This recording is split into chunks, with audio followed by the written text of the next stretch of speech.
Hello guys, I am निकी और आप देख रहे हैं अपना YouTube channel IQ students point. Guys, जैसे कि लास्ट क्लास में आप सभी को पता है कि हमने राइट्स आधे कंप्लीट कर लिया था।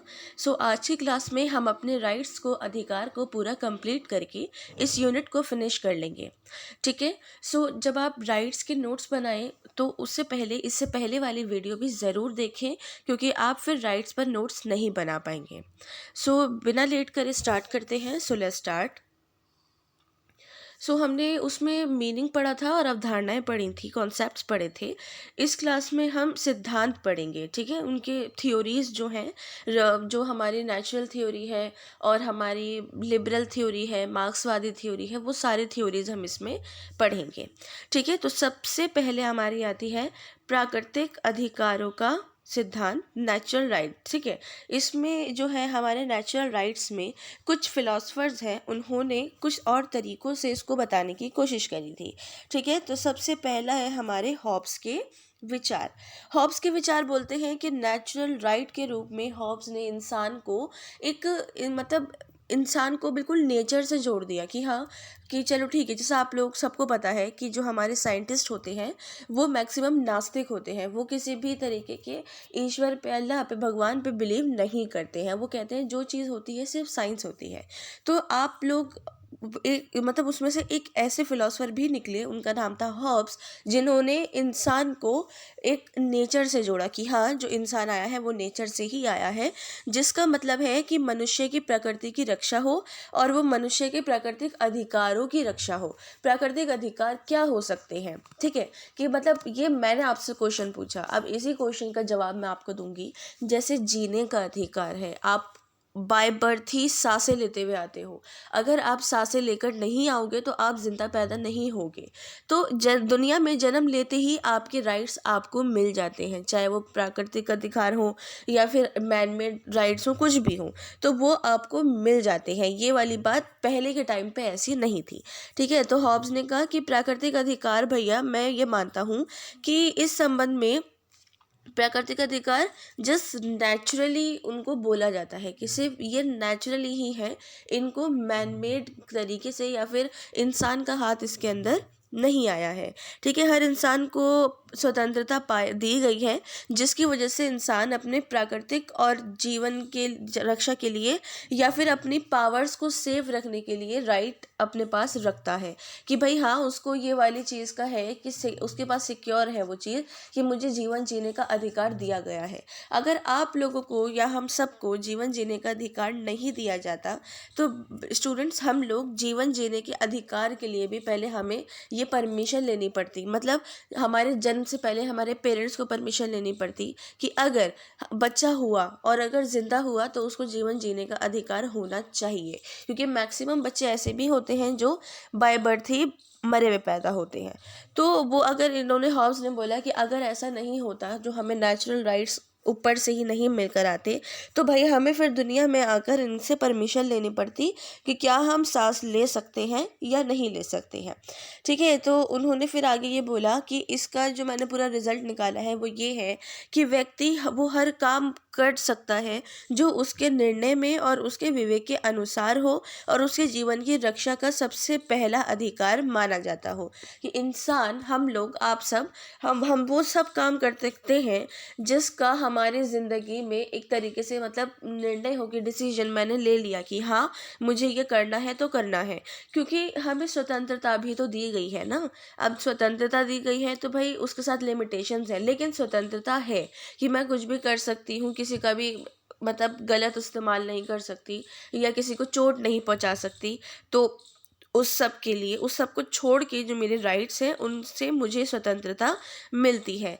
तो वही चीज़ को हॉब्स ने बोला कि मैं इस चीज़ का रिजल्ट ये निकालता हूँ कि इंसान को स्वतंत्रता तो दी गई है, तो इसके साथ साथ, स्वतंत्रता के साथ साथ लोगों को ये भी चीज़ है कि हाँ, वो अपने डिसीजंस और अपनी सारी चीज़ें खुद ले सकता है। तो हॉब्स ने बोला कि प्राकृतिक अधिकार का अर्थ उन सब कामों की करने की स्वतंत्रता है जो इंसान अपनी रक्षा करने के लिए करता है। ठीक है, हमें इस पूरी बात से, हॉब्स के विचारों से यही चीज़ कंफर्म करने को मिलती है कि हॉब्स ये बोलते हैं कि प्राकृतिक अधिकार मैं उनको मानता हूँ, जैसे कि मतलब बहुत सारे फिलोसफर तो ये मानते हैं कि इंसान पैदा हुआ तो सांसें लेता हुआ ही पैदा हुआ था, उसके प्राकृतिक अधिकार है। जैसे उदारवादी आप अभी आगे पढ़ोगे तो उदारवादियों का कुछ और कहना है, वैसे ही प्राकृतिक अधिकार में हॉब्स के विचार कहते हैं कि भाई मैं क्या हूँ, मैं प्राकृतिक अधिकार को क्या मानता हूँ, मैं सिर्फ ये मानता हूँ कि इंसान के वो सभी चीज़ें जो वो खुद डिसीजन ले सके और उनकी सेफ्टी भी कर सके, वो ही सब प्राकृतिक अधिकार होते हैं। ठीक है, इसके अंदर नेक्स्ट हॉब्स के ही जो हमारा दूसरा पॉइंट है वो ये है प्राकृतिक अधिकार और प्राकृतिक कानून। ठीक है, इन्होंने ही प्राकृतिक अधिकार और प्राकृतिक कानूनों को थोड़ा बहुत एक्सप्लेन करने की कोशिश करी है कि मैं सब लोगों को क्या बताना चाहता हूँ। ठीक है, तो हॉब्स ने बोला कि प्राकृतिक अधिकार से मतलब है कि अपने जीवन के संरक्षण के लिए मनुष्य को कोई भी काम करने की स्वतंत्रता होगी, अपने जीवन के संरक्षण के लिए कि भाई वो कुछ भी कर सकता है, कुछ भी है कि मुझे मेरी लाइफ में ये चीज़ अच्छी लगती है और मुझे लगता है कि मैं इससे सेफ भी हूँ, सिक्योर भी हूँ, सब कुछ हूँ और मुझे खुशी भी मिलती है, तो हाँ मैं इस चीज़ को अपने पास रख सकती हूँ। तो वो हमारे प्राकृतिक अधिकार होते हैं। वो अपने जीवन को बनाए रखने के लिए किसी को लूटने, पीटने या जान से मारने की पूरी स्वतंत्रता रखता है। हॉब्स ने बोला जैसे कि आज के टाइम पे तो हमें इस टाइप के राइट्स हैं कि अगर हमें आर्टिकल वो दिया गया है 15 कि रंग भेद, जाति, लिंग, जन्म स्थान, इन सब के आधार पे हम भेदभाव नहीं कर सकते हैं। तो वही चीज़ अब आगे और आए तो हमें जैसे कि आर्टिकल 19 क्लॉसेस जो दे रखे हैं उन क्लॉसेस के अंदर घूमने फिरने का अधिकार है, भाषण देने का अधिकार है, सब कुछ है। ठीक है, तो उसका मतलब ये नहीं है कि हम भाषण देने में किसी और को तकलीफ पहुंचाएं, भाषण ऐसा दे कि हमारे देश की सुरक्षा को देश की सुरक्षा में कमी हो, या फिर इस तरीके का भाषण दे जो हमारे दंगे करवा दे। तो वही चीज़ उस टाइम पर हॉब्स ने नहीं मानी। हॉब्स ने कहा कि इंसान को जीने से लेकर मरने मारने तक का उसको पूरा नेचुरल राइट है, तो बेटर है कि कोई भी इंसान कोई भी कुछ भी इस बात में ना बोले। हॉब्स का ये मानना था। वो अपने जीवन को बनाए रखने का किसी का भी लूट पीट सकता है, मार सकता है, कुछ भी कर सकता है। ठीक है, फिर एक और फिलोसफर है TH हेक्सले। उन्होंने बोला था कि अधिकार को शेर का अधिकार कहा जा सकता है, मतलब किसको, प्राकृतिक नेचुरल राइट को हमारा शेर का अधिकार कहा जा सकता है। उन्होंने एग्जाम्पल इसलिए दिया कि शेर को जब भूख लगती है तो उसको ना सामने छोटा जानवर दिखता है ना बड़ा जानवर दिखता है, उसको सिर्फ जानवर दिखता है। तो वो चीज़ मतलब उसको सिर्फ खाने के लिए दिखता है, उसको ये नहीं है कि इतना बड़ा बैल है या गेंडा है या फिर राइनोसोरस है, कोई भी है, नहीं, उसको खाना है तो खाना है।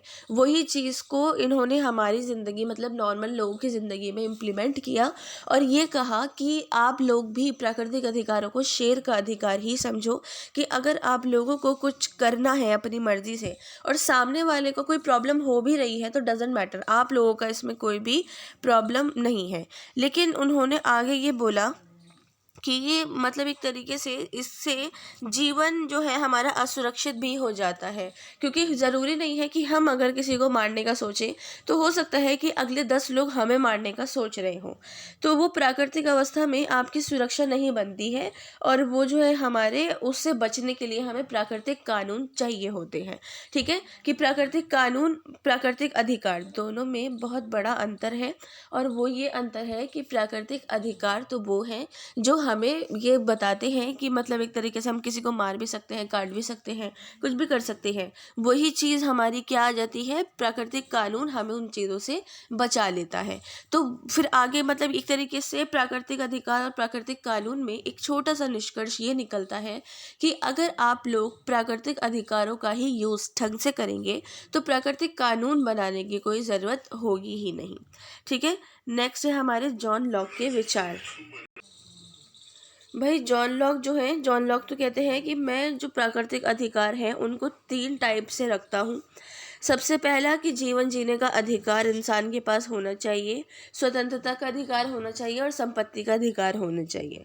जॉन लॉक बेसिकली हमारे उदारवादी सिद्धांतकार हैं, मतलब हमारे जो लिबरल वो है कौन विचारक, तो ये वो माने जाते हैं। ठीक है, तो इन्होंने जॉन लॉक ने ही हमारे नेचुरल राइट्स और उदारवादी नेचुरल राइट्स में ही जीवन जीने का अधिकार, स्वतंत्रता का अधिकार और संपत्ति का अधिकार रखते हैं। ठीक है, तो बस जॉन लॉक का इतना ही है। नेक्स्ट है हमारा विधि संगत अधिकारों के सिद्धांतों की आलोचना। ठीक है, विधि संगत की मतलब आलोचना ही सीधी आपको यहाँ पर करनी है। पहली बात तो भाई यहाँ पर ये आ जाती है कि विधि संगत अधिकार होते क्या हैं। देखो, विधि संगत अधिकार के सिद्धांत जो होते हैं वो एक तरीके से प्रतिपादन करने वाले होते हैं कि हाँ ये हो गया, वो हो गया, वो हो गया। तो उनको बेंथम ने बहुत ज़्यादा आगे बढ़ाने की कोशिश करी है। बेंथम हमारे एक फिलोसफर हैं।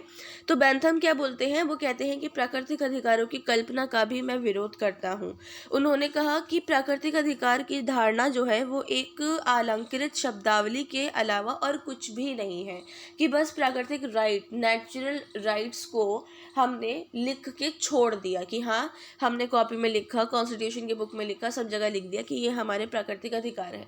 लेकिन उन्होंने बोला कि प्राकृतिक अधिकार सिर्फ और सिर्फ अलंकृत अवस्था से और आगे नहीं बढ़े हैं, अलंकृत शब्दावली से। उन्होंने कहा कि प्राकृतिक अधिकारों का जो स्रोत है वो बिल्कुल भी नहीं है। उनका जो मतलब एक तरीके से हम उनको कहीं से पा सकते हैं, कोई भी स्रोत उनका देखा ही नहीं गया है, हम देख ही नहीं सकते हैं।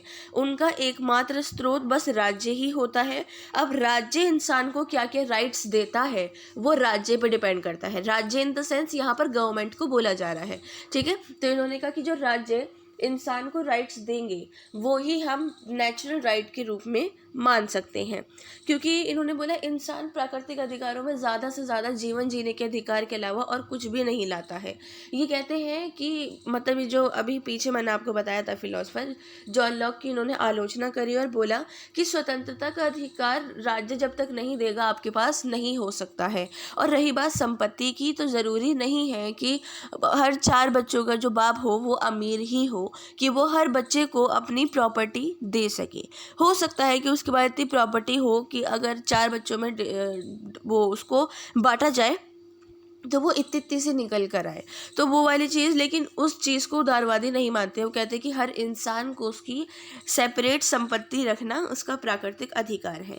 ठीक है, तो जो हमारे विधि संगत अधिकार होते हैं उसमें बेंथम है, जेरमी बेंथम ने ही इस बात को बोला कि प्राकृतिक अधिकार अलंकृत शब्दावली से ज़्यादा नहीं है, उसका कोई भी स्रोत नहीं है, और उसको जो है हम राज्य जब तक नहीं देगा हम तब तक अपने पास नहीं रख सकते हैं। ठीक है, इसके अंदर आता है आपका सबसे पहला टॉपिक कि विधि संगत अधिकारों की विचारधारा क्या है। ठीक है, विधि संगत अधिकारों की जो परिकल्पना है ना वो जेरमी बेंथम ने, हीगल्स ने और ऑस्टिन जैसे जो विचारक है ना उन सब ने करी है। ठीक है, तो उन्होंने बोला कि अधिकार एक ऐसा दावा है जिसे राज्य द्वारा व्यक्ति को प्रदान किया जाता है। कोई ऐसी अधिकार, अब जैसे कि आपकी रिस्पॉन्सिबिलिटी है कि भाई आपको ये चीज़ करनी ही करनी है, वैसे ही जेरमी बेंथम और हीगल्स वगैरह ये सब मानते हैं, ये जो विचारक मैंने अभी आपको बताए, कि भाई ये एक प्राकृतिक अधिकार राज्य के लिए ऐसे दावे हैं, रिस्पॉन्सिबिलिटीज़ मान लो कि जिन्हें राज्य मतलब व्यक्ति को खुद प्रदान करता है, ना कि वो नेचुरली लेकर आता है। ठीक है, तो इन्होंने बोला कि राज्य ही अधिकारों को परिभाषित और निर्धारित करता है, उसको ही बताता है, उसको ही इम्प्लीमेंट करता है या फिर बंद करता है।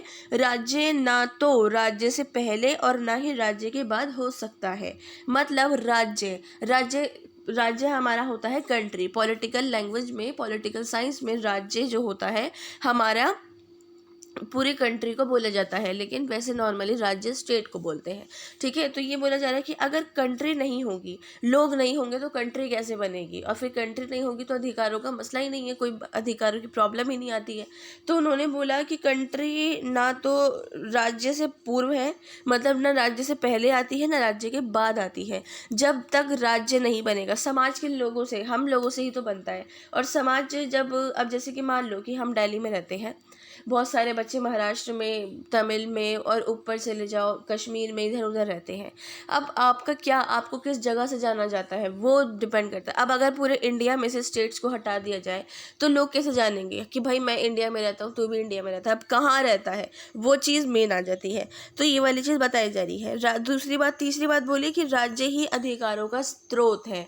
ठीक है, कि मतलब जिस चीज़ से हमें कोई चीज़ मिलती है वो कौन है, हमें अधिकार कहाँ से मिलते हैं, राज्य से मिलते हैं। कहते हैं। राज्य ही वो कानूनी ढांचा, वो हमारा पूरा लॉ का जो स्ट्रक्चर है खड़ा करता है, जिससे लोगों को दंड भी मिलता है और इंसाफ भी मिलता है। और राज्य ही अधिकारों के उपभोग पर बल देता है। राज्य का कानून ही अधिकारों को जन्म देता है और उसको कायम करता है। कानून का अर्थ बदलने पर अधिकारों का जो वास्तविक अर्थ होता है वो भी बदल जाता है। नेक्स्ट है हमारा बेंथम के अधिकार संबंधी सिद्धांत। ठीक है, बेंथम क्या बोलते हैं? बेंथम ने बोला कि मैं वही अधिकारों को एक तरीके से एक्सेप्ट करता हूँ, मानता हूँ जिसे राज्य प्रदान करता है, लेकिन नेचुरली राइट्स का समर्थन करने वाले विद्वान ये मानते हैं कि कुछ अधिकार इंसान के ही अपने आप होने चाहिए। राज्य जो देता है वो तो देता ही है, लेकिन कुछ अधिकार इंसान के अपने भी होने चाहिए।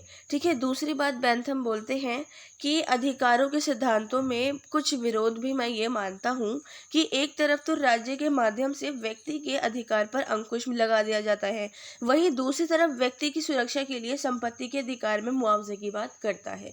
कि भाई वो कहते हैं कि मैं ये चीज़ को मतलब बहुत ज़्यादा विरोध करता हूँ कि अगर राज्य एक चीज़ को ये करता है कि हाँ कि ये चीज़ होनी चाहिए, वो होनी चाहिए, तो वहीं दूसरी चीज़ को भी स्टॉप कर देता है कि नहीं भाई बस अब इतना है, या फिर उस दूसरी चीज़ को बढ़ा देता है। ठीक है, तो इसलिए जेरेमी बेंथम जो है इस चीज़ का आलोचना करते हैं। और इस चीज़ की आलोचना के बाद ये तीसरी चीज़ लास्ट ये बताते हैं कि अपने अधिकार के सिद्धांत में इंसान के जो अधिकार होते हैं उसको राज्य के अंडर में ही रखना बेटर होता है। क्योंकि वही वाली चीज़ कि जैसे कि पीछे आपको प्राकृतिक अधिकारों में बताया, उन्होंने कहा कि शेर के अधिकार ही आपके अधिकार, की आप किसी को मार भी सकते हैं, पीट भी सकते हैं, एंड ऑल थिंग सब कुछ है, लेकिन उसके लिए प्राकृतिक कानून होने चाहिए जो आपको बचा सकें। कि हाँ अब ऐसा तो नहीं है कि आप ही बहुत ज़्यादा होशियार हो सकता है कि आपसे ज़्यादा होशियार कोई और हो। ठीक है, तो ये वाली चीज़ ही यहाँ पर बेंथम ने बोली कि सिद्धांत में ये जो अधिकार के सिद्धांत है उसमें व्यक्ति के अधिकार को राज्य में ही होने चाहिए और राज्य ही उसको बनाता है। ठीक है, बेंथम ने बस इतनी बात बताने की कोशिश करी है। अब आता है हमारा अधिकारों का उदारवादी सिद्धांत। ठीक है, सबसे पहला हमारा है लिबरल। तो लिबरल में भैया लास्की आ जाते हैं, और लास्की हमारे एक फिलोसफर हैं बहुत बढ़िया से, वो बोलते हैं कि उदारवादी भी क्या मानते हैं, वो मानते हैं कि स्वतंत्रता तो सबसे पहले होनी ही चाहिए। तुम कुछ दो ना दो, स्वतंत्रता तो इंसान का नेचुरल राइट है, वो उसको मिलेगा। ठीक है, क्योंकि उन्होंने ऐसा बोला क्योंकि पहले ज़माने में तो ये राइट्स वगैरह ये सब का ध्यान इतना नहीं रखा जाता था। और इन्होंने ये वाली बात नोट करनी शुरू करी कि जब बच्चा पैदा होता है तो उसको दुनिया में आने की स्वतंत्रता किसी से नहीं लेनी पड़ती, वो खुद ही स्वतंत्र रूप से पैदा होकर आता है। फिर वो सांस लेता है तो उसको जीवन जीने का अधिकार होना चाहिए।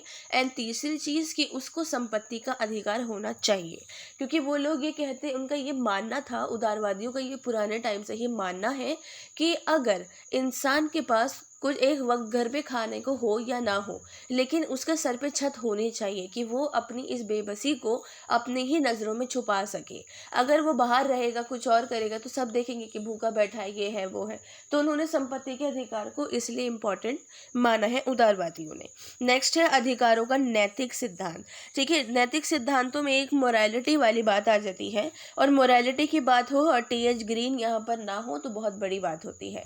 ठीक है, टी.एच. ग्रीन एक फिलोसफर है, उन्होंने बोला, उसके साथ लास्की ने भी इनका साथ दिया है, तो उन्होंने ये बोला कि अधिकार राज्य की देन नहीं है बल्कि उनका स्थान राज्य की सत्ता से ऊंचा है। उन्होंने कहा कि जैसे कि मैंने आपको एक चीज़ सौंप दी, अब वो आप लोगों के लिए नहीं है, लेकिन रिस्पॉन्सिबिलिटी आपकी है कि आप उसको देखेंगे, संभाल के रखेंगे। तो वही चीज़ सेम टी.एच. ग्रीन बोलते हैं। वो कहते हैं कि प्राकृतिक अधिकार राज्यों की देन नहीं है, लेकिन राज्य को दिए गए हैं तो उसकी रिस्पॉन्सिबिलिटी है कि वो संभाल के रखेगा। लेकिन जो हमारे लास्की हैं वो ये कहते हैं कि मैं नैतिक अधिकारों का भी बहुत ज़्यादा वो करता हूँ कि हाँ मैं इनके साथ हूँ।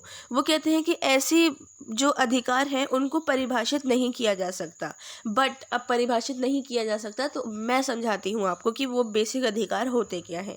कि ये बोलते हैं जो हमारे नैतिक स्वरूप वाले होते हैं, नैतिक सिद्धांत वाले, वो इस बात को मानते हैं कि हाँ अधिकार वास्तव में सामाजिक जीवन की वो परिस्थितियाँ हैं, मतलब रियलिटी में हमारे राइट्स वो सिचुएशन हैं सामाजिक जीवन के जिसके बगैर कोई भी मनुष्य आत्म विकास नहीं कर सकता है।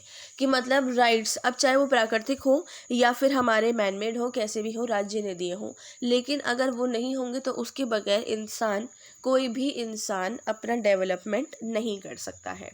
नेक्स्ट है आपका अधिकारों का मार्क्सवादी सिद्धांत। मार्क्सवादी कहते हैं, देखो मार्क्सवादी तो सीधे एक ही बात पे करते हैं कि पूंजीवाद को बढ़ा दो।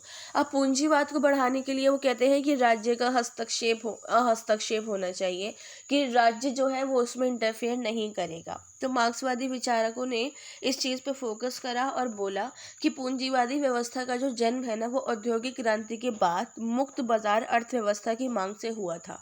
ठीक है, तो ये जो व्यवस्था है आर्थिक क्षेत्र से मुक्त प्रतिस्पर्धा के सिद्धांत पर भी आधारित होती है। तो उन्होंने कहा कि भाई हम जो है अधिकारों को पूंजीवादी तौर से मानते हैं, कि लोगों को अपनी तरफ से व्यापार करने का, औद्योगिक कोई भी बाजार का मतलब कुछ भी काम करने का राइट होना चाहिए, उसके अंदर राज्य हस्तक्षेप, इंटरफेयर नहीं करेगा। एंड लास्ट है हमारे समाजवादी सिद्धांत। समाजवादी सिद्धांत बोलते हैं सेम मार्क्सवादी सिद्धांतों की तरह, कि अपने काम पर क्या लोगों के क्या संसाधन है, क्या उनकी अपॉर्चुनिटी है, क्या सब चीज़ें हैं, तो उनके बिहाव पर लोगों को ये होना चाहिए कि वो अपना खुद काम कर सके, कि मतलब लोगों को कोई भी रोक टोक नहीं होनी चाहिए। बस पूंजीवादी जो है मुक्त बाजार व्यवस्था पे फोकस करते हैं और समाजवादी लोगों के सभी काम पे फोकस करते हैं। ठीक है, तो ये था आपका राइट का, ये liberty, justice, equality and rights आपका कंप्लीट हो चुका है। मीन्स आपकी सेकेंड यूनिट कंप्लीट हो चुकी है। सो नेक्स्ट क्लास में हम आगे की यूनिट स्टार्ट करेंगे और फिर ये आपका टॉपिक ये सब्जेक्ट फिनिश हो जाएगा। सो आई होप स्टूडेंट्स आप लोगों को अब कोई भी डाउट नहीं रहा हो। इनकेस कोई भी डाउट हो या सजेशंस हो तो आप मुझसे कमेंट बॉक्स या टेलीग्राम चैनल पे पूछ सकते हैं। So thanks for the watching and best of luck all.